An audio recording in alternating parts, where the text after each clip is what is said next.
Madam President. Senator from Georgia. Madam President, I call up amendment number 5262, and I ask that it be reported by number. Clerk will report. The senator from Georgia, Mr. Warnock, for himself and others, proposes amendment number 5262 to amendment number 5194.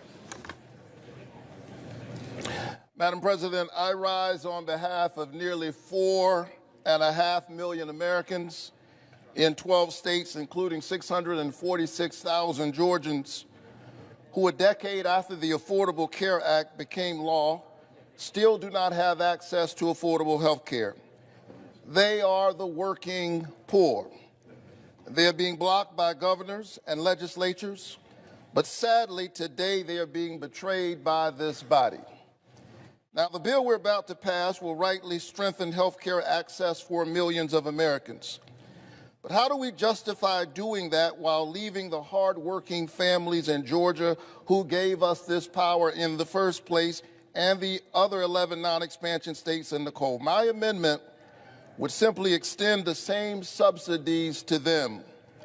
Madam President, if in this bill we can extend tax relief to hedge fund managers, then surely we can extend tax credits as a lifeline to the working poor. This is a moral moment. The scripture says, woe to those who crush the poor. I'm asking my Democratic colleagues to do the right thing and close the health care coverage gap. Thank you, Madam President. Madam President. Senator from Oregon. Madam President, the senator from Georgia is absolutely right in his description of this moral abomination where the citizens he represents have no health care decency. And he's right that it stems from the decisions of Republican governors. He's talking about individuals with too much to qualify for Medicaid, not enough to get ACA subsidies. Tragically, and I've talked with my colleague about this, to preserve the rest of this bill's health, climate, and tax policy is just not possible, as much as I want it, to get this fixed today. And so I just close by saying to my colleague, I will work with him every day in and day out, until his citizens get the health care decency he so correctly calls for this morning. Reluctantly, I oppose the amendment. I still read this. I don't want to get in the middle of y'all's fight over there, but am I supposed to read this or not? Senator from South Carolina. The pending amendment, number 5262, offered by Senator Warnock, contains matters outside the jurisdiction of the Finance Committee.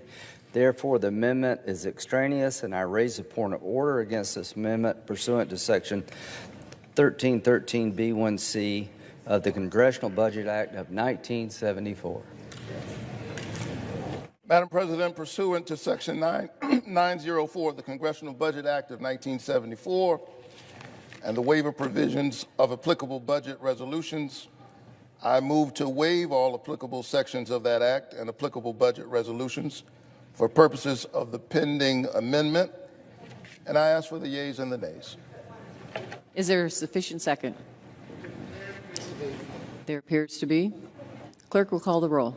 Ms. Baldwin, Mr. Barrasso, Mr. Bennett,